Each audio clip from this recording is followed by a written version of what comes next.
Pitter patter, let's get at her. All right. Welcome to episode 9. You've been watching, what's that fucking show?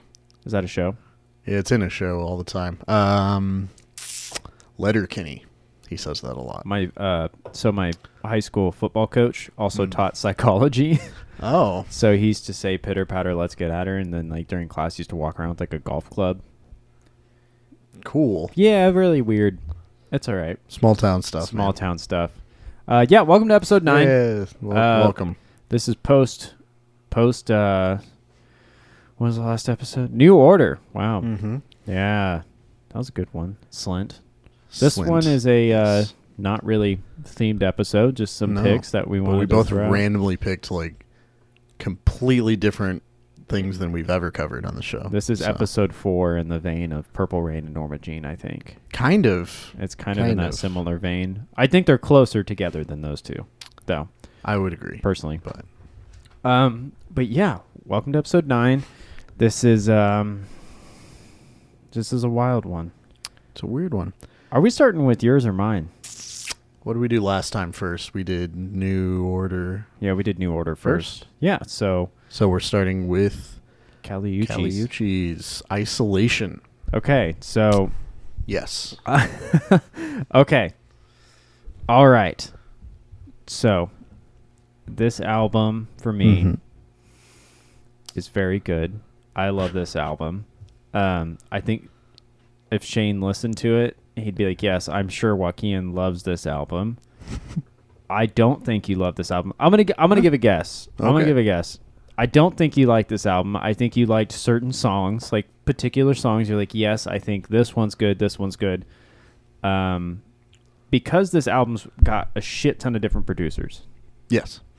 But what do you think? What do you think? I love the variety of it, actually. Whoa. Mm-hmm. I could kind of get into all of them about the same. Okay. I thought it was pretty good. It's It's not something I'm going to like. It's not like none of these genres or anything I listen to regularly. Right. But I can see it. Yeah. Okay. Can I guess your favorite song? Sure. I don't even know if I've got one. Yeah, I've got some I like. I think you liked In My Dreams. Yep, that's probably it. Yep. Yep. That's my favorite song in this album because the Gorillaz are Is that the Gorillaz? So yeah, What's His Nuts? He produced that song, so that's why there's that vocal part in the middle. That's him doing That makes sense now that I think about that. Yeah. I think it's a really cool album. I remember hearing it the first time and being like, wow, this is actually like really cool and sort of progressive when it comes to music. It was really challenging for me to listen to at first because I didn't think it was just like normal pop music, to me, because there's so many different producers. But it's an interesting album. It is. Sure. And it was massive. It was super popular. Really? When it came out. I mean, I don't know, like super duper popular, but a lot of people love this album that are like my age, 24, because it came out in 2018. Dead to Me, that song rips, dude. NPR put it as the 9th best album of the year. 9th, huh? Mm-hmm. Wow. It was on Billboard 16th. That's pretty good. That's pretty good. GQ Russia gave it number 10. GQ Russia was real into it. Yeah, I think it's a cool album. I think the song that got me into it was In My Dreams, because it was one of those albums that was recommended to me, and I'll just throw albums that people recommend me on a playlist sometimes. Okay. And just one day, and I listen to fucking music on shuffle like a crazy person all the time. I fucking hate go that. through different genres. But I was just like getting ready, or I think I was mowing. I was mowing a yard. I used to mow this old lady's yard, and I stopped this year after like 7 years of doing it. Did she die? No. Oh, okay. I just got too busy. She's alive and and well. Probably well. Yeah, no, she's well. I still put up her Christmas lights. Okay, good. But I was like mowing her yard one day, and In My Dreams came on, and I was like, "Yo, what the fuck is this? Like, this is really good." And I think this album was actually one of the albums that got me into a lot poppier stuff. Like, I kind of shortly thereafter got into Casey Musgraves after this, and like I think it just opened up like my my overall palette when it came to different genres of music and what I was liking. I got really into this style of like late 2010s kind of poppier music, but it's poppy, but I think it's also like really well produced. I think it's fun. Yeah. It's Speaking fun, of how listen. it's produced, Like, each record or each song is produced by somebody different, correct? Yes. So there's. Or there might be some crossover. No, I think they're all produced by different people. Yep. Let me count. There's some people that work together. And there are... Okay, go ahead and count, and then I have the number for how many musicians perform on this record. 22 producers is what I just counted. There are 33 musicians on this record. That seems about right. Yep. Yeah. Holy shit. That's wild. So many people on this album. Mm-hmm. Bad Bad Not Good plays instrumentation on oh my god, After the Storm, which has Bootsy Collins on it. Bootsy Collins. Just saying, I'm Bootsy Collins, and that's about it. And it's got Tyler the Creator on it. It's got Tyler the Creator's great got a good music verse video. on that. Yeah. Bootsy Collins is hilarious. He's so I have that funny. in my notes. I was like, that guy's just funny. He's so funny. He doesn't sing. He just kind of talks. Not really. He's earned it. He's sure. He's in he's been in legendary shit, but like now he's just chilling. Now he's just a goofy guy that talks at people. Like Silk Sonic literally says like featuring I can't remember what it was, featuring something Bootsy Collins on the front. Like he's noted in the album cover. That's funny. But yeah, After the Storm's really good too. Mm-hmm. And there's so many fucking musicians. Bad Bad Not Good is a really, really good band on their own. It's not a band I ever got into. I'm not into like psychedelic funk though. like jazzy stuff. That's not my thing really. I really like when they do stuff for other artists. Okay. Like I like their song Besides April. That's like their big one. But it's a really good song. They're really good at like there's this song by Daniel Caesar called Get You, which if anybody's heard this record, they've heard that song because Kelly Uchis is on that song.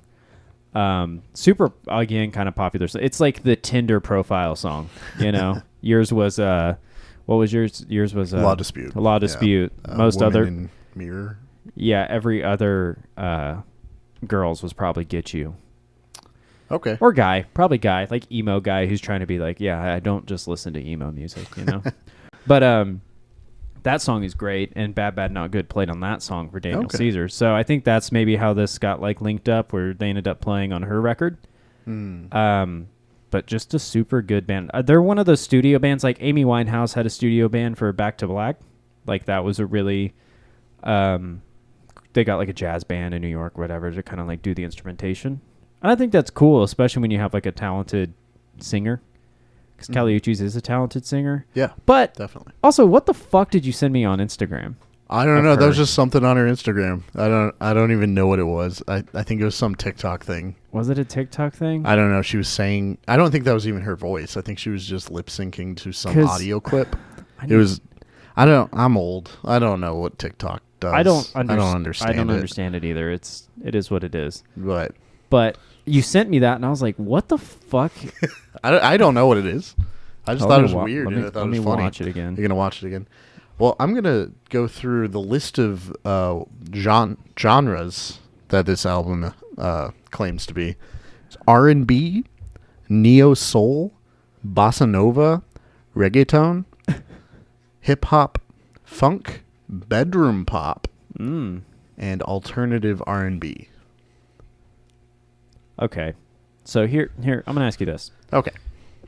Why do you think people make it so quick to put labels on music? Is it because they want to like relate it to something? I think so. Because do you think that's a bad thing or a good thing? I like the organization of it. So you like if something's like, this is particularly this era, and you'll most likely like it? And I'm okay with them. I don't like them having like really harsh borders on things because there's a lot of gray area. For sure. But I like being able to... It helps you talk about it, I think. Like... Yeah. Sparks conversation like our new metal debate on... We cannot be bringing up the past like this. Oh, it's going to come up. Don't worry. We can't be bringing up the past and past resentments. I'm working on that one right now still. I got to relive it this week. Yes. Fucking editing that video. I watched that scene today and it fucking infuriated me all over again.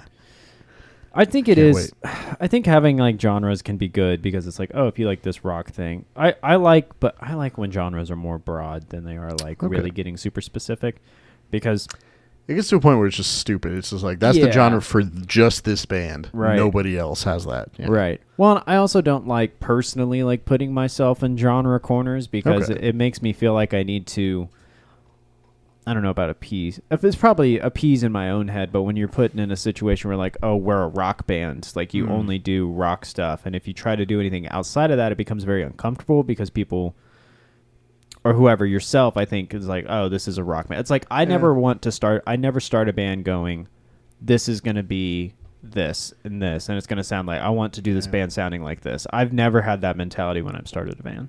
I think some guidelines are sometimes good for that. Or you release like a really good punk record, and then you decide your creed right after that. And then... Yeah, and we don't need more of that shit. We do. Fuck no. That's my direction. I think we should do a money. I think we should do a most disappointing record. Oh, from like a band's discography. Yeah, I definitely have one that I just, man, that really sucked when I put that record on, and I was just like, oh, this is bad now. Oh man. So that's a good. That's a good theme. We should do that. Might even do it this episode. So Uchis is where is she from? Puerto Rico? Puerto Rico. Wait. See, I have Colombian American singer on Wikipedia right now. Half Colombian, half Puerto Rican. I don't know. Something along those lines. It says Virginia. Alexandria. Well, yeah, that's fine. I was just going to bring up that there are multiple songs on this record that are in Spanish. Yeah. And that's pretty sweet. In fact, I really liked some of those. Shoot, I just lost my track list. There we go. Like Nuestro Planeta. I'm not good at Spanish. I'm not good at Spanish either, so we're here together, buddy. Yep, that one was completely in Spanish, I believe. Wow. That was pretty cool. Yeah. Mm-hmm. She also, Greg Kurstin produced one of the songs on here. That's wild. So, recording-wise, there was only one name that I even knew who they were. And who was it? It was Eric Steinman. Okay. And I mean, okay, I didn't know what it was, but I clicked on his name and I looked up and I was like, oh, that's weird that he did this. He's recorded Thrice, Tokyo Police Club, Senses Fail, The Bled, Say Anything, and fairly recently recorded the newest Earth Crisis record. Okay, which song did he do? He did... I'm trying to find it. 5, 9, 11, and 12. And he recorded them. Oh, so he was like engineer? Mm-hmm. Interesting. Yes. So, Your Teeth in My Neck, In My Dreams, Tomorrow, and Coming Home. Yep, Eric Steinman. Yep, 5, 9, 11. But I just thought it was hilarious that when I clicked on his name, the first thing I saw was Earth Crisis. Yeah. The vegan, straight edge, hardcore band. What's fucking crazy is how this record does sound vastly... There's a lot of hands that were put on this record. Which is called Isolation. And then it's got like 50 people that worked on it. So many fucking people. I mean, looking at the personnel on this is pretty fucking insane. It's like intimidating. Like I can't keep up with it. Like even the technical side of things is people who helped record and or mix. You should just take a screenshot of this. I will. I'll Wikipedia page because it's just it's fucking insane. Yeah.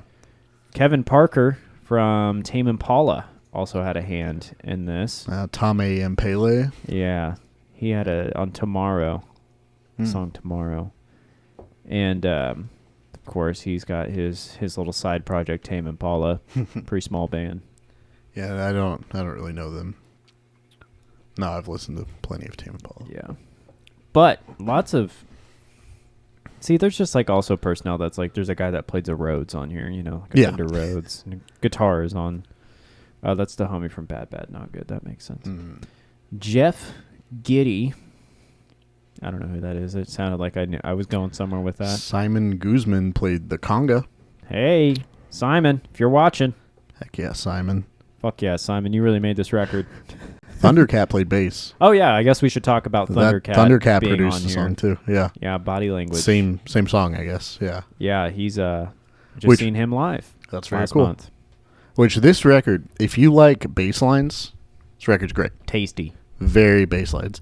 If you like Latina women not wearing very much clothes, you're gonna love this record. If you like, I ran out of things, but if you like a bunch of if you like personnel, variety, yeah, like if you like an album where every song sounds completely different, yeah, it's great. I fucking love albums that do that. Sometimes I do. I love albums that do that. I like a lot, but I like like some thematic things, but I like some albums that, like the Slint record, that could have just been one long song. yeah, Like, yeah. like if you're in a So I love particular that, mood, but- it works really well when it's like, Yeah. I like this sound, I want to do it. Like the Silk Sonic record is very much one of those that's like constantly just the same Silk Sonic sound, which I love. Yeah. But I also love records like Isolation where there's like all this variety coming through. And I think that comes out a lot with like solo artists who are just like on their own and they either find musicians and or they make all their music themselves. Mm-hmm. You get a lot. I think you always end up finding more variety that way. Okay. Personally, because you don't have like a band like you're in that. I think it also adds into the genre thing with like when a band breaks up and a guy goes solo, he usually tries out all the shit he couldn't do in the band. That's pretty much what always happens. That like I think that mentality is always there because your only critic is really you. So if you want to fuck around and try with something, you can.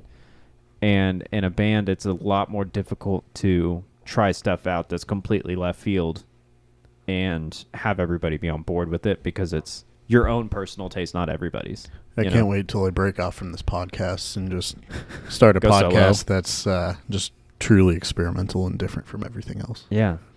You're going to go solo. I can't wait for the going solo. We'll both go solo. I don't know. I would just talk about music by myself. So what else do you think about this record? I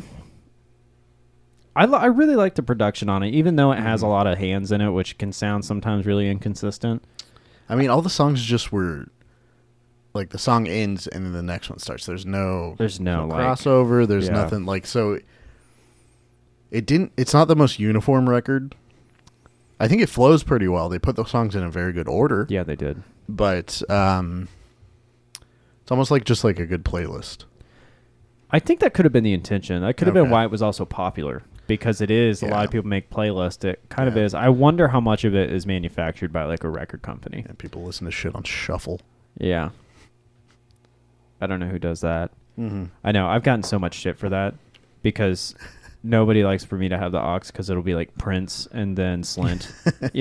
It's like, but I like that. I listen to more full records now, honestly, because of the podcast. I've been listening to more full albums and I've really enjoyed it.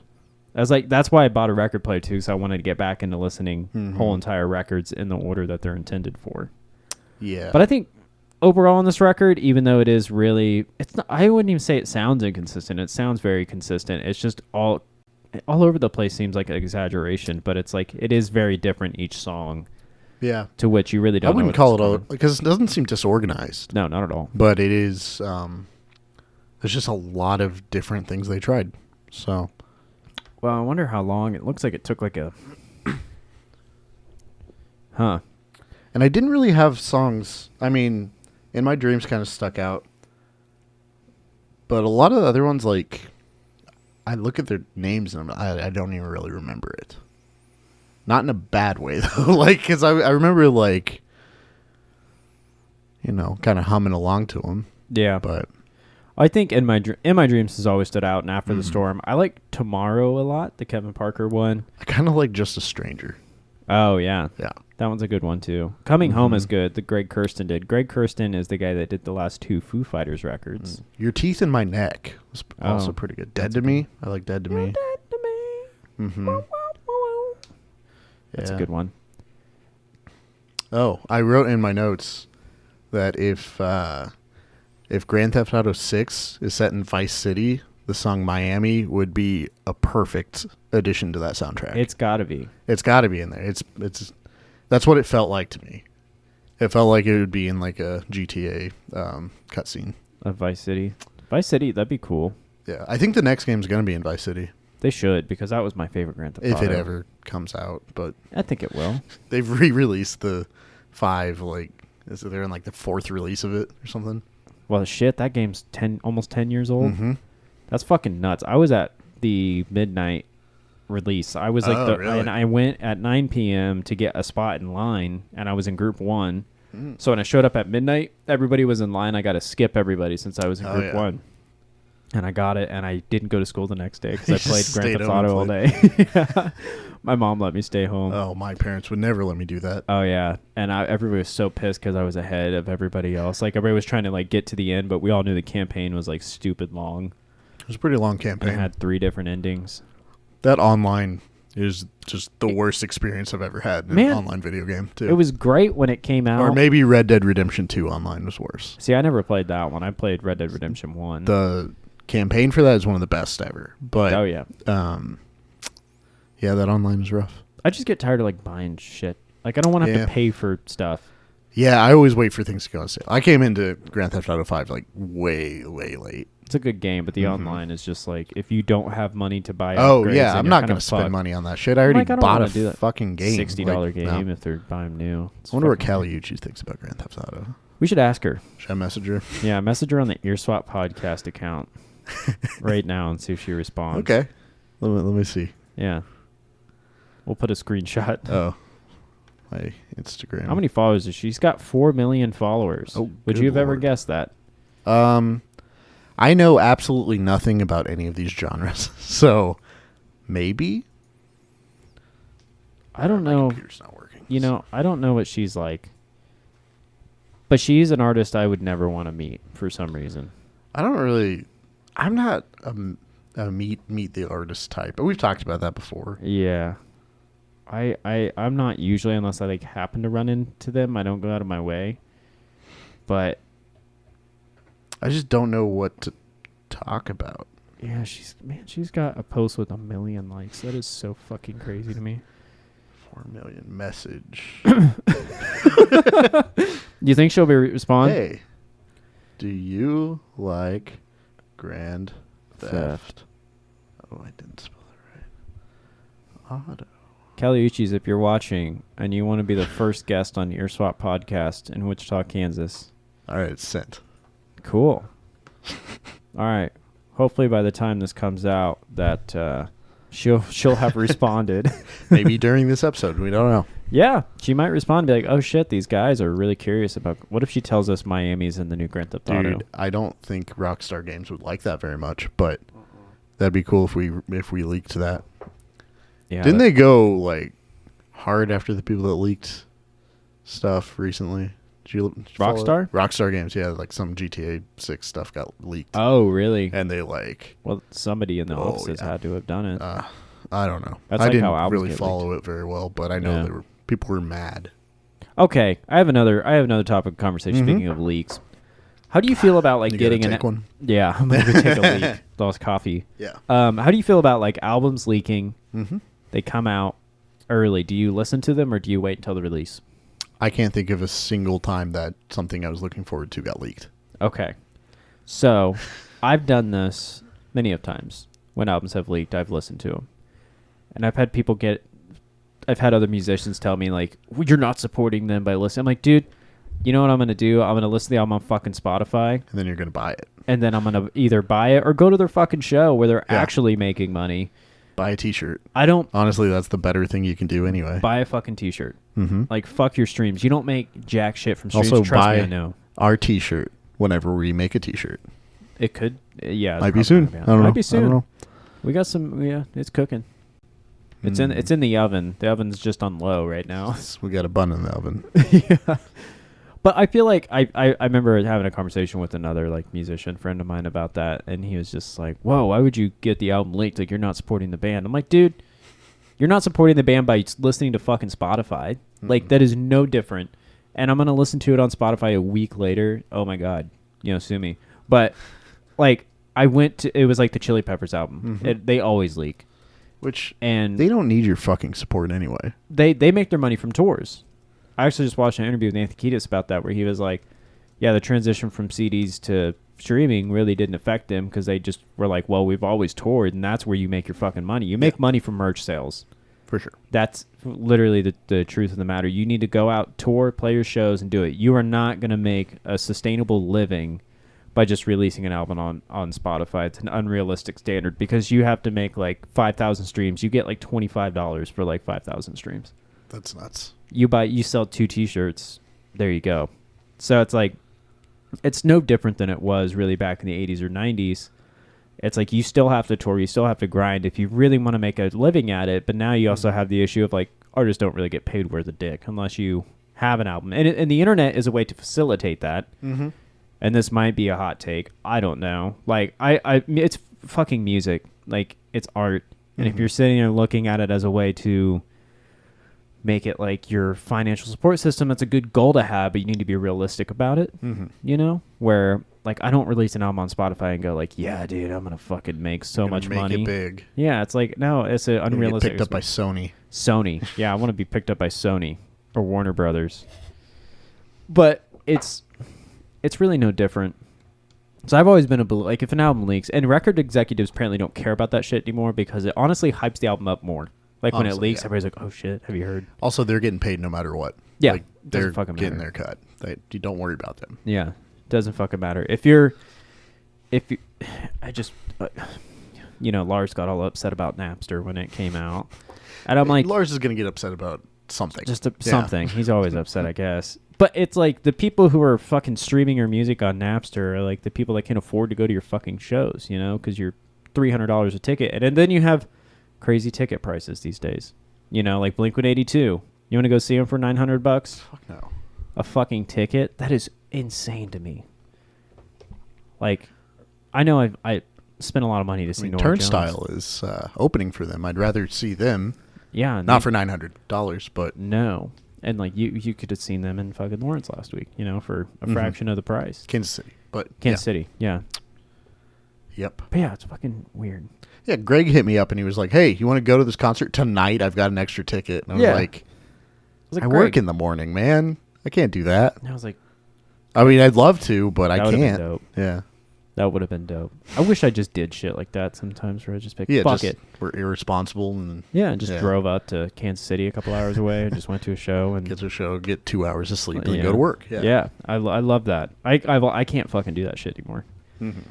I don't have a desire. It's like if we went to Law Dispute last month or whatever that was. Yeah. That would have been dope. That would have been fun. But I could have probably made it work if I was really trying, but I was sleepy. Yeah, but the difference would have been like we would have been with each other. Mm-hmm. It makes a difference when you're driving. And with the homie, otherwise you'll fucking fall asleep. Yeah. Anyways, all right, that was a little sidestep there. But I mean, overall on the album, I think it's a good record. I think it's a good record, I think it's a good record. Am I going to listen to it a lot? No. Probably not. I might throw it on in the shop when I'm working at the coffee shop. Oh. I feel like it's pretty good for that. It'd smack. Uh-huh. It would smack. But it's good coffee shop music. More, I might throw a few of the songs onto a playlist for the coffee shop. That's probably more what I'm going to do. Yeah. But yeah, it's good. It's one of those that like I appreciate it. I like it. Don't fully know if it's for me, which is fine. But I do I see the value of it fully. Like it's good. I can tell it's good. I have a question. Yes. What really grabs you with an album? Is it like a certain timbre? Is it a certain vocal style? Is it a certain thing that really grabs you? Or is there certain aspects of music that you always find like, that thing always grabs me if it's there? I have no idea. Because there's some theme going on with what you usually gravitate towards. Yeah. You like a lot of like bands. I think you like the bands. band dynamic a lot. I like some singer-songwriter-y stuff too. Mm-hmm. I think when something's really poppy sounding, it just doesn't resonate with me for some reason. I don't know.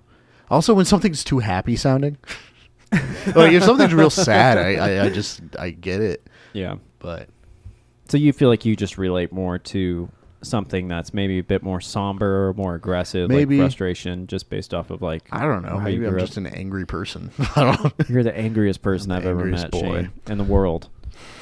No, it's just a pattern I've noticed with some of like. What grabs you? What do you think? Big thing I've noticed with how we both listen to music that's very different and I've noticed it in every single episode of this podcast, is you listen to a lot of like lyrics and like stories and stuff. Like when you talk about records, you go that direction and kind of with the ones we've covered. Yeah. There's definitely other ones that not so much. Right. So, but yeah, I get what you mean. But like and then I'm always like the guitar part or the, the mixing. You think in like recording. I do. Like, I generally think of recording because I like that. And song structure. Like, I think I'm always really fascinated by why somebody does something. Okay. Because I always find it interesting, like a happy song. Like, I haven't ever like been writing and been like, I'm going to write an intentionally happy song. It's really uncomfortable for me to write in like a fucking major key. Yeah. Because I've written in like loud, sad, anything in that vein that it can be sometimes difficult. But I've grown more to like write stuff that is more, I don't know, happy sounding, but just like a little bit more positive in the sense of like a Talking Heads positive, not so much like a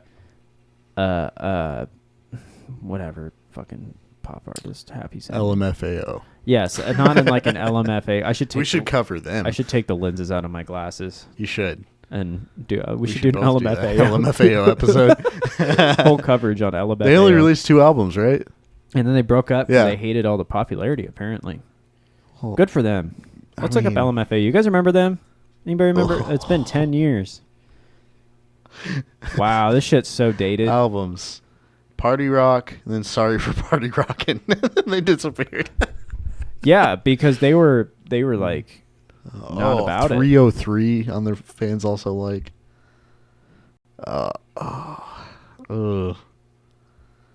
Well, yeah, I don't know. I guess it's when I hear something and because you were talking about like intentions with it, and if I hear it and I see the intentions as I'm gonna write a popular song that people are gonna listen to at a party, like that just doesn't appeal to me. Right, and I don't like that shit either because I hate it when something's super contrived and super like I have the intention of this being a hit. Like I've heard of musicians who are like, I'm writing a song for TikTok to get popular on TikTok. Ew, fuck that. And I'm like, what are you doing? Like what? And again, there's no real financial gain in internet stuff unless you really the people who are able to make financial gains on the internet, they have to fucking grind so hard. I've heard stories of like how it's much not worth it at that point. You fucking work yourself into the ground that way because you're constantly having to post and be interactive. I mean, we do it to a degree, but not to a degree that's like this is just a fucking podcast and it's you and I do. Most of the posts that I put up are when I'm pooping. Yeah, and as they should be. Yeah, you know, like we ain't sitting here trying to look pretty and do this little TikTok thing, whatever that was. But again, I don't like when music is that way either. And even Kelly Uchis, she says like when she was making the album, I really didn't want to be influenced by current music or by my peers. I was worried that maybe my music wouldn't be embraced by other people because it doesn't really correlate with what's trending at the moment. Which is weird because then she brings in every one of her peers to make a record. Yeah, I don't know who her peers are, but she brought in a lot of fucking people who she may or may not have already worked with. I don't know. Let's look at what her like related artists are. Fans also like Daniel Caesar. That makes sense. No. I don't know who most of these are. I know who FK Twigs is because she used to date Shia LaBeouf. Oh yeah, and that's she was right. in that movie he made. That's right. Well, that's like it. I don't know who these people are. I know. Yeah, I know. This is a lot of. This was a genre way out of your. Yeah, way out of what I listened to. But that was nice. It was nice to hear something different. Mm-hmm. How would you compare this to listening to Prince? I don't know. Maybe if we recorded the Prince episode in the 80s, it would have been about the same. Oh, okay. But since this is more modern, I think that's the main difference. Mm-hmm. Also, I mean, like genre-wise, it's very different. But yeah, I could see that. Just because this is more like current. Like I said, I could play this in the coffee shop and it'd work. If I put on Prince in the coffee shop, I'm gonna get some looks probably. Because Prince is horny. In fact, one of my coworkers put on Purple Rain one time, and I skipped it, and they got, "Oh, you used to date her." Oh, really? Yeah. Do you not remember who you used to date that I worked with? Okay, don't worry about it. We'll talk about that after the show. Yeah, that's an off-camera That's an conversation. Yeah. That makes sense now that she put that on. Oh, okay. Yeah, and I was like, what the hell is this? And I skipped it. And they were like, that was Purple Rain. And I was like you don't fuck with that song. oh. Take it so personally. Because you're in a fucking mood if you listen to Purple Rain. For sure. And I mean, I don't think you should play that in the shop. I agree, because that song is like super like I don't think sentimental. it was appropriate. I mean, it was like appropriate, but it wasn't the best call. Yeah, Darling It was a Nikki's weird the one. way you got to go with that one. Ugh. Can you imagine just fucking working on your laptop and you hear like fucking Darling Nikki come on? Gross. Like, who's the motherfucker who put this on? I wouldn't be surprised if I heard that over at your place. You know what I'm saying? I think I found this easier to listen to than Prince. Like because I probably only listened to this record twice. I listened to the Prince one listened to Purple Rain like a bunch of times because I made myself kind of like what you did with the Norma Jean one. I think. Oh yeah, I listened to Norma you Jean had a to. lot So because I was like, fuck, I gotta find something in here. Which I mean, with both those records, the musicianship in it, excellent. Yeah, Like very well done. Oh yeah. That's what I like because this is a very poppy record, but it's very real sounding. Yeah. Like you can tell people are playing this shit. They're not just sampling crap. Which nothing wrong with sampling crap. We are covering clipping soon. So yeah. But, I think they did it very well. Mm-hmm. I think it was cool. I've never seen a record with this many fucking producers on it. No. And a lot of people talk shit on it, especially like rock bands are like, oh, you'll see all these fucking producers on an album. I'm like, it's kind of a different genre. It's a different thing. And this one I think was done well where it wasn't like, oh, a bunch of producers who like are saying this and that about the music. It's also different when it's like, oh, the producers like found these good-looking boys and made them into a boy band. Yeah. I hate Like that's shit. different when they're like it's completely structured. Like this is more just collaboration, I feel like. Right. And I don't know her like how she got into a position of recording this with all these musicians. Hold on, let me look here. Just read the whole Wikipedia page. Basically, this is Wikipedia swap. So she released a mixtape in 2012. So Sorry, I keep burping into the microphone. Dude, me too. I'm like it's a burpy day. every time. I think it's because we talk and like we get air bubbles in our throat or something. Yeah, maybe. Every time. I've burped into the microphone many times already. Okay, so her debut EP, Por Vida, featured various musicians, including Diplo, Tyler the Creator, Bad Bad Not Good, another one I don't know how to pronounce. So like she immediately started working with people. Usually if it's Collaborated with rapper Snoop Dogg on the song On Edge for his mixtape. See, but I wonder how she like stepped into that world. I don't know. Okay, she learned to play piano and saxophone. She's kicked out of her home. Because I wonder... Because you don't just like you step don't just stumble into that. I mean, maybe you just get lucky. I don't know. But maybe she just was at the right place at the right time. I mean, that's usually how it fucking goes. But that's really... It's really fucking crazy, man. Yes. Maybe there's some conspiracy theory we're missing out on. Maybe. Her social media is kind of fucking weird. I'm gonna be honest. Yeah. I was like it's I was really not into it. I'm looking back at it. She hasn't opened it yet. Oh, Kelly Uchis hasn't replied to us yet. No.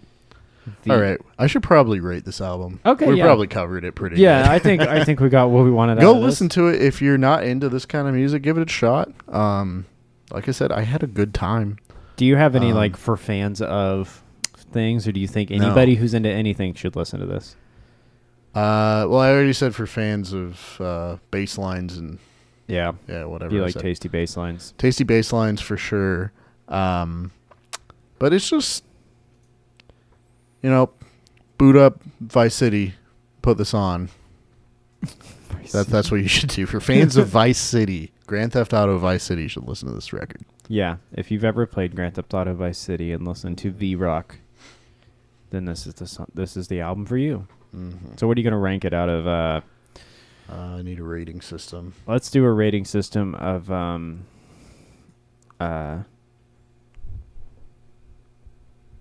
Trying real hard. You're straining. Don't hurt yourself. let's rank it out of 7. Oh. Nobody does 7. Everybody does 5 and 10. Let's do it out of 7. I will give this a 5.5 out of 7. Hey, that's pretty good. Mm-hmm. 7. The movie 7. The movie 7 We're of ranking the it. Deadly Sins. Yeah. Yeah. A 5.5 Deadly A Sins. 5.5 Deadly Sins. Okay, this is out of Deadly Sins, this episode. Are the Deadly Sins in an order? I mean, I think they're typically told in an order. I don't know if they're like worse than the other. You know, the first band I was in was, the band name was 7 Deadly Sins. That sounds awful. Yeah, and each of us it had to have 7 members, so there could be 7 Deadly Sins. Okay, so it's 1 is gluttony, 2 is lust, 3 is greed, 4 is sorrow, despair, 5 is wrath, 6 is sloth, 7 is vainglory, and 8 is pride. So vainglory. I don't know, but we're gonna look at Vanity. Okay. Vanity. That makes sense. Okay. Yep. And then, so this is between a wrath and a sloth for you. It's between anger and. Wait, no. Why does this list have 8? Oh, pride, hubris. What? Yeah, that one. Do you see that? The fourth This one section? has. Yeah, that one has 8. Dejection. Boasting. I think they just condensed boasting to pride into the 7th deadly sin Okay. with that. So Interesting. you guys didn't know your 7 deadly sins. Now you do now. Go watch the movie 7. It's pretty good. Yeah. And It's pretty okay. Isn't that the what's in the box one? Right? What's in the box? Yeah, What's that's in the one. box? Mhm. Okay. With, our boy Kevin Spacey's in that. Oh, boy. That's been my thing lately. Every time somebody says a controversial figure, I'm be like, "Oh yeah, my boy." And they get My boy. yeah. So yeah.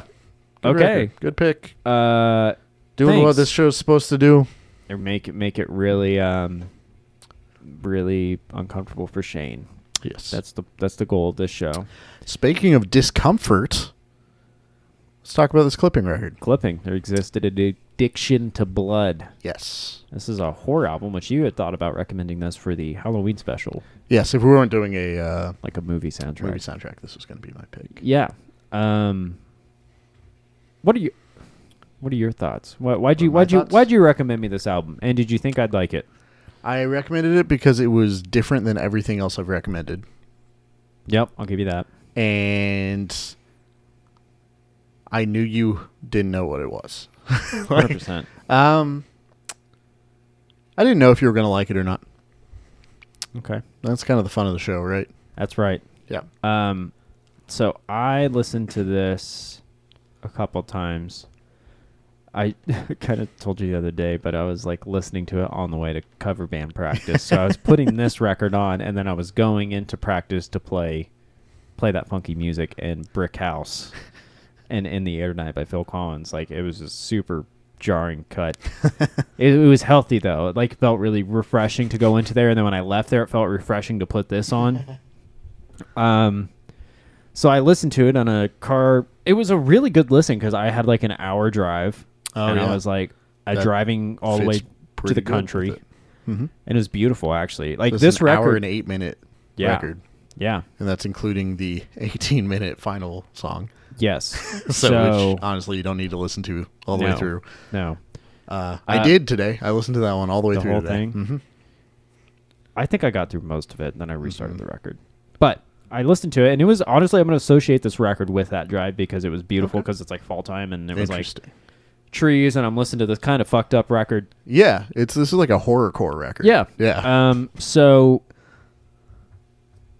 I mean, my thing with it, I was immediately into this album. Okay. From the very first song. From the intro? Not intro, but Okay. Nothing is Safe. Which I noticed the interludes and stuff are not on the vinyl. Are they not? No, they don't put intro, haunting interlude. They don't put prophecy interlude. They're not on the vinyl? They're not on the vinyl record. Oh. It's just the big songs. So like That's only on weird. streaming do they I've have never the interludes. noticed that. Yeah. Yeah. And I honestly, I was gonna have a whole conversation about that too, because I fucking don't like interludes on records. Okay. So when I put on the record, I was like, this is how it should have been on streaming. Which, like, for the concept of the album, the interludes make fucking sense. But like, I don't like it when it's like a 57 like sound clip. I'm like, like when I put on the vinyl, first of all, the vinyl mix is fucking incredible. This is a really nice record. Yeah. The streaming was it was good. Sub Pop but did a really good job with this one. Man, the streaming, it was like, yeah, it sounds good. But when I put it on my fucking record player, I was like, this is a record that was very, very much in a beneficial favor to be put on vinyl. And bands usually mix an album for vinyl. But and I liked that it didn't have the interludes. So I would prefer to listen to it on the fucking vinyl than streaming. Cool. And I'd make a playlist without the interludes. The interludes are like, it's like a little haunted shit and all that. But I love that this had none of that shit. Which you don't need the interludes, and that's why I didn't notice that they weren't on there. Because they're just like they're fine. They set a tone on the record. Like it does set a tone. But I thought Nothing Is Safe fucking smacks, dude. That's not it comes right out of the gate with the freaking Halloween like note. The one piano note. It's very percussive. Ding, ding. Yeah. So cool, man. And it's got such good horror vibes. Like they really nailed it. I'm like, there needs to be more like hip hop albums with like horror style backing, because it sounded so fucking cool. I was like, this is sick. So it's a really harsh sounding, like all their stuff is really, really harsh sounding. There was a lot of parts that are very distorted. The power electronics sound, that's what they call that style. Yeah. It was used in a lot of like industrial music back in like the 90s, but it's something they do with a lot of their stuff where it's just very aggressive and like, I mean, the rapping is really well done. Yeah. It's not the most aggressive sounding vocals I've ever heard. No. But the music is just like, and some of the stuff they mix in, like in Club Down, there's just like screaming in the background of that song. Like just, It's a dark record. Yeah, it is a dark record, but it's really, it's kind of, to me, I'm like, it's a dark record, but it's kind of like tongue in cheek. It's like watching a slasher movie. Yeah, because the way that they do the lyrics and the descriptions of the things, like, you know, why are you chasing after me? Like, kind of shit. Like, why out of all people you're chasing me? And like, oh, the doors are all locked. Like, oh, of course they are. Yeah, that kind of thing was just really funny. My fucking, first time I heard He Dead. When he goes, oh, he did. Oh, he that did. Shit fucking made me laugh so hard. It was so good. Which I think that's probably a sound clip from something. I don't know what, though. It was so fucking funny. And it's such a good song. It says it's a lyrical reference to Kendrick Lamar's Rigor Mortis. Okay. That shit was good, though. Nothing Is Safe was good. He Dead's my favorite song, though. Okay. It is. Nothing Is Safe is also it's like a reverse of Assault on Precinct 13 by John Carpenter also. Oh. You know that movie where the cops are getting besieged by gang members. This one's the opposite. Like the drug dealers are like getting attacked by the cops. Yeah. It's cool, man. It's cool. It's got like that hip hop kind of lyrical sense, you know, but it's also got this horror vibe to it. Obviously, the production and the instrumentation is really fucking, like, there's times, I think it's at the, what fucking song was that? At the end of La Mala Ordina? It's like fucking crazy distorted. Like it's crazy really, really distorted. Yeah. I mean, and it's like what they did there was like a guy's like bleeding out, and that's what it does. As he dies, the like noise comes in. Yeah. Which is crazy. Because that song is like, it mixes like organized crime almost with like a Texas Chainsaw, like meat processing thing. It's gross. That's one of the grosser ones. That one and The Show is pretty gross. Yeah.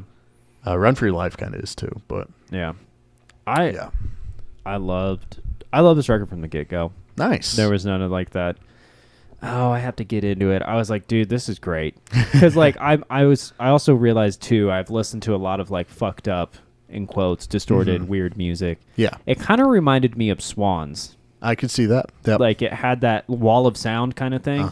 So I had this like, this is like hip hop Swans, which is super fucking cool to me. I haven't listened to Swans in a long time, but it kind of reminded me of that band. I was like, whoa, that's like that obnoxiously loud thing, but it's hip hop, so it's super like got good beats and shit. They do call this like noise rap. So okay, that makes sense. There like a lot of noise music influence to this. experimental hip hop, industrial hip hop, horrorcore, noisy Horrorcore, which is a funny genre that everybody was like scared of. That's 20 years ago. Yeah. Yeah, no, I think, but it's cool. It's unusual. I didn't even know there was like hip hop albums that were like horror related. Most people associate that with like black metal, but like this is there's like Insane Clown Posse. Oh, they're technically horrorcore. This shit had good, very, very good imagery. Like very good. Yeah. Like you were coming up with this story. I remember thinking that like there was a story in my head and how I was imagining all of this stuff going down.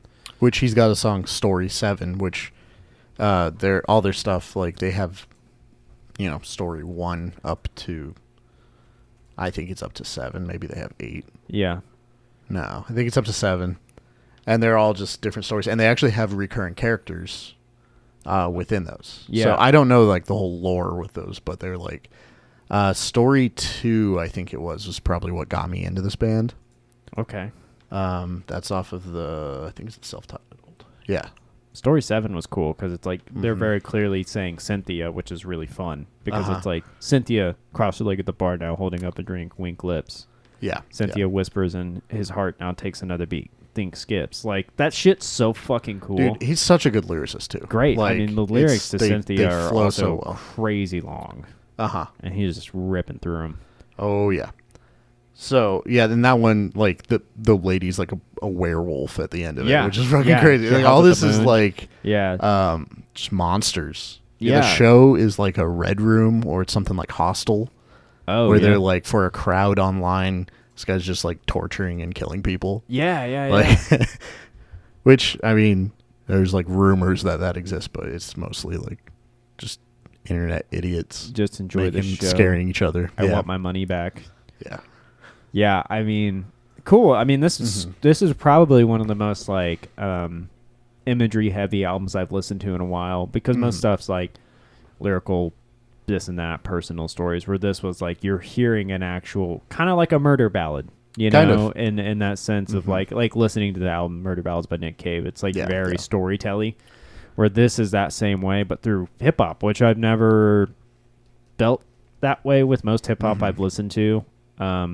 So this one felt really cool and refreshing to listen to something like that, where also the instrumentation and music really, really pushes the lyrical basis of what they're trying to say too. Like how you said the bleeding out at the end, it just gets fucking like crazy distorted, like super loud.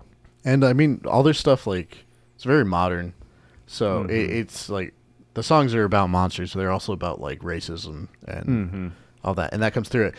In the song "Blood on the Fang," I think is what it's called. Blood of the Fang. Blood of the Fang. Blood on the Fang. Blood of the Fang. Blood of the Fang. I thought I mistyped that, but I didn't.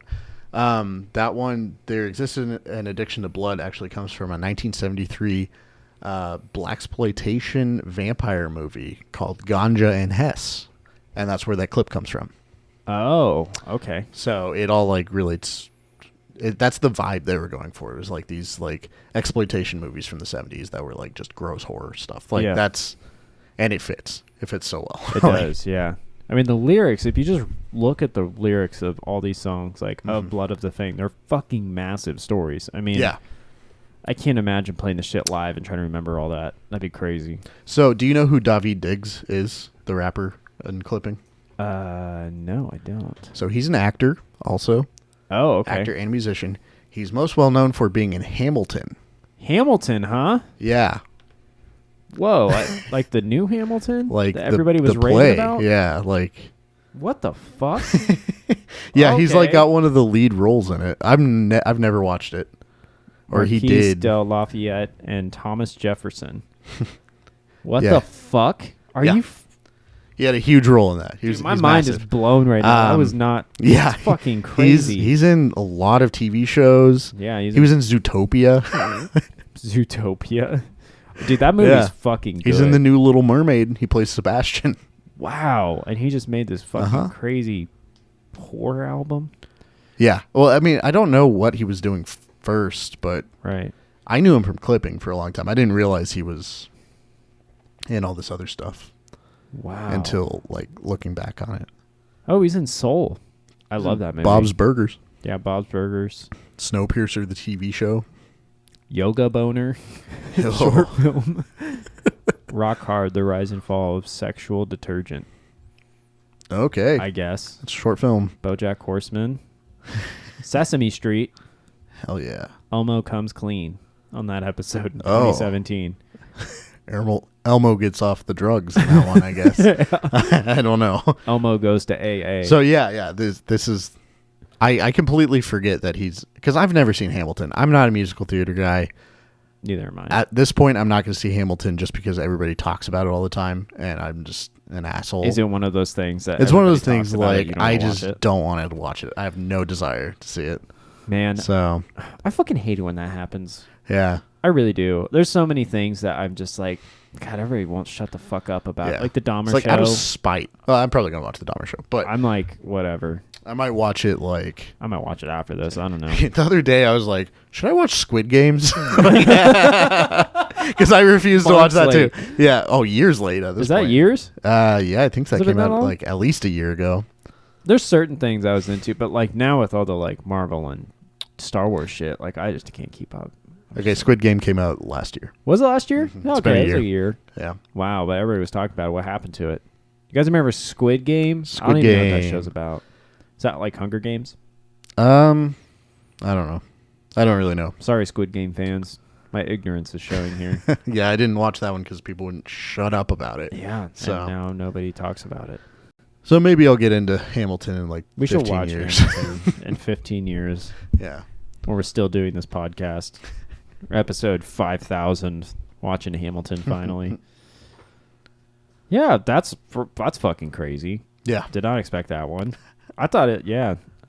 I'm really glad I did not look into that before this because that's fucking crazy. Yeah. There's a sequel to this record Okay. titled Visions of Bodies Being Burned. Oh, that's good. And it was supposed to come out a few weeks after, but COVID fucked everything up. So it came out, I think, the next year. 2020. 2020, yep. October 23rd. Today's the 24th. It came out almost exactly 2 years ago. Which that one is also very good. Damn, they took them 5 years to make the whole album. Mm-hmm. This is 2015 to 2020. Yes. So why did they wait to release it? COVID. I don't know. They just said COVID was the reason. They couldn't tour on it or something, maybe? Maybe. I don't know. Also, it says on the record, the Visions of Bodies Being Burned, they were inspired by Nine Inch Nails' song Closer, which makes sense because they're in like industrial shit on one of the songs, not like the whole thing. But yeah, COVID-19 forced their record label to postpone the album until 2020 Halloween season. Probably because they knew nobody was going to, at the time, everybody's like, well, we don't know next time we'll get together, so we'll just hold on to this record. I fucking hate holding on to albums. That shit drives me nuts, dude. There's some bands who will hold on to albums for so fucking long, and it is always just driven me release insane. it. Who cares? Because they want to do promo and music videos, which I get. Like, you can do the big promo thing, but I just get so, like, antsy to get stuff out that I forget. Also, Clipping is a very appropriate band name because all their songs have clipping sections of distortion. Which, good band name. Also, the earlier stuff, this one not so much, had a little bit, but they would do really interesting samplings. The song, I think it's Work, which is one of their bigger ones. It's just like breaking glass that they like reverse and like edit into it. And then there's a song called on that same record called Get Up, and it's just him rapping to an alarm clock.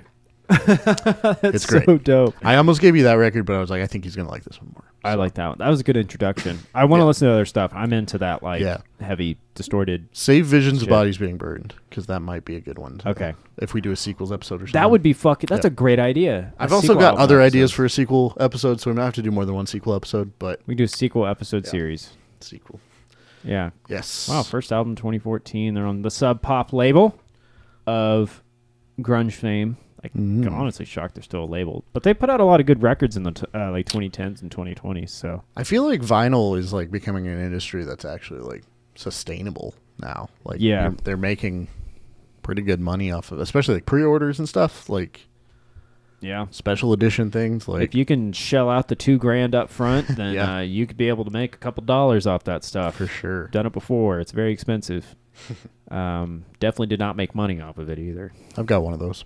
Yeah, you found it at a half price. Yeah, I found it at half price books. Some one of your loyal fans Yeah, sold their copy to Half Price Books, their Sutphin medicine machine, and I found it there and I bought it. Probably paid way more than I should have How for much it. you pay for it? I don't remember, but I remember telling you how much it was at the time, And I and said you're you paid like, too much for that. Probably. "That's more than we sold it for." Yeah, that's funny. But that was one I always wanted. I regretted not picking it up when I had the chance, so I'm glad I found it. But That's cool. You found it in the wild. That's Yeah, pretty fun yeah. too. I mean, I could have just got you one, but that's funner that you. it was more for the bit that I bought it than anything else. So Have you actually ever put it on? oh yeah, I've listened to it a few times. Really? Mm-hmm. I wonder if it sounds any good. We just took the. I think it sounds pretty good. Okay, so there's my conversation. So most times when you put albums on vinyl, you have to make a mix for vinyl. But we didn't. We just took the mix from the CD or from like whatever we recorded. I think it sounded fine. I haven't listened to it in a long time. I have the test pressing over there with Medicine Machine somewhere. I've walked into Spectrum Music and they were playing it. Really? Mm-hmm. Wow. That's weird. Yeah, this is a while back, but Yeah. That's crazy. Mm-hmm. They were red. Yes, This one was just a black vinyl. I was actually kind of surprised by that. it is. Well, when they do the 180 grain, a lot of audio colored files are like, oh, it has to be black or they're not going to be good quality. But that's like an old idea. I feel So it used to be when they pressed them on different colors, they were like cheaper quality. Yeah.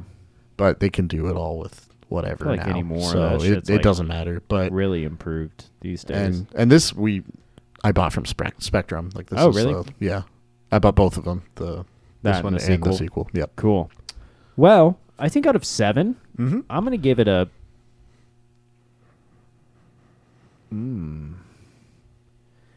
I'm gonna give it a 7. Hell yeah! I'd listen to it again for sure. Nice. I thought it was a really Making good up for that new order rating. Yeah, that one I might.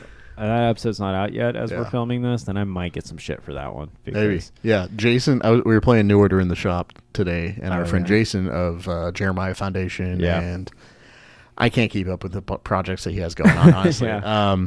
But he was like, "Oh, this is like one of my favorite bands." I'm like, "Oh, I made Wakinyan listen to it on the podcast." And he was like, "Oh, what do you think?" I was like, "You're gonna have to wait for that one." So, Oh man. hey, Jason, hope you're still listening after Yeah. that one. Yeah, I apologize, Jason, if you're watching right now, because that I don't know that one. I just maybe I was having an off week or something. Maybe I just didn't like it. I think that's one like. I Might be give a it while from now, but you're gonna come back to it and be like, "Oh yeah, I actually enjoy this." Okay, That's my guess. I'll give it a fucking second. Well, hell yeah, 7 out of 7. Okay, 7 out of 7. Had no idea what you were gonna think of this one. I loved it from the get go. Yeah. As soon as I heard it, it had a lot of the aspects of like all the genres I've liked in the past or continue to like. Like it had elements of hip hop. You know, I got really into hip hop like earlier this year. Was listening to a bunch of it, and then like into like the Swan side of things, which is kind of like my high school, early like late teens era. I was listening to a lot of like heavier shit like that. So it kind of like melded those two worlds together for me. So it felt nostalgic even though it's a brand new record. And I was just driving out into the country. It was really cool. Like fall time, it's a perfect fall time album. Yeah, that's also why I picked it for now. Is because I was like, Perfect. this is like when this comes out, it'll be after Halloween. But right now we're coming right up to it. So Yeah, so it was a great like record to just drive and just listen, especially so storytelling. I was like, "Fuck, this is so cool!" Like I'm driving, I really was attentive because I had nothing else to do. yeah, So, especially driving in Kansas countryside, it's just To Arc drive City straight. Oh God, it was great, loved it, and I had to get up early at like 7:30. hell yeah, that's There's a good some way to peop- start your day. There's some people who are like, "Wow, this motherfucker's complaining about getting up at 7:30." Yeah, I don't pity you. I opened you the shop don't. this morning. I don't pity you at all. That's right. But Okay, well, that's cool. let's go to episode 10 picks. Episode 10 picks. What do you got for me? Oh, you're gonna let me go. I'm gonna let you go first. Yep. I'm gonna give you J Mascis, Tied to a Star. J Mascis, Yes, this is the singer of Dinosaur Jr. Tied to a Star. Yeah, it's just the letter J. And Mascis. Mascis Okay. is M-A-S. I've definitely heard Dinosaur Jr. before, but I don't know. Tied to a anything. Star. I'm gonna give you that one. Okay. Interesting. That's a lot different than what we just did. Yep. Well, this record will. We'll talk about it next Talk about that episode. next time. All right, I've got something for you. Okay. I talk a lot about heavy music and I've only given you one heavy album, so I'm giving you another one. This is Colors by Between the Buried and Me. Oh. Have you ever listened to them? I have. Okay. Is this a bad pick? Let me see which album it is. It's from 2007. It's one of their older ones. Buried. I thought you didn't listen to them at all, so... I was gifted... I did not listen to this album. Okay. I was gifted The Great Misdirect. Okay.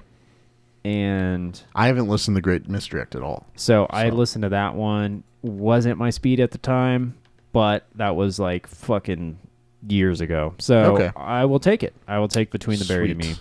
And this will be episode 10. We are reaching the double digits of Ear Swap episodes next time.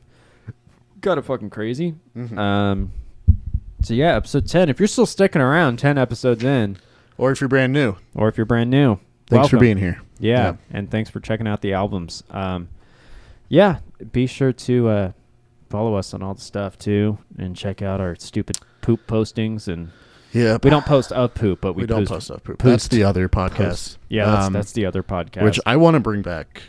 I think next month I'll have some more time. So okay, I think you should be the first guest back. Oh, okay. I got some stories.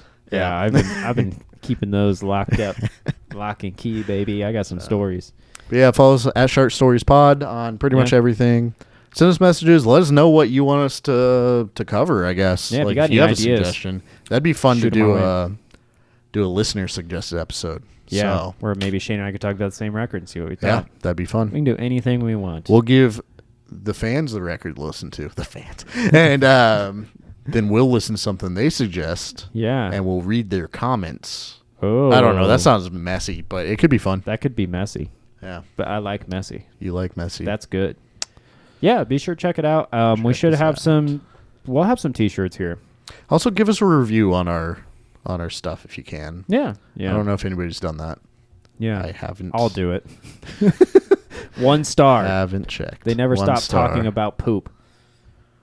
These guys just won't stop. Nah, it doesn't show on there. I don't know. I'll look into that later. Yeah. But yeah, thanks for listening. Thanks for watching.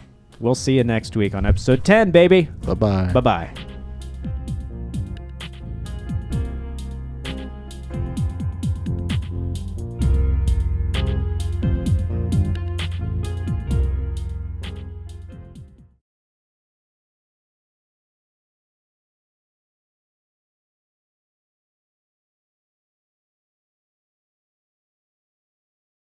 Let me make sure I'm recording. I always get paranoid that I'm just here reading about notable juggalos.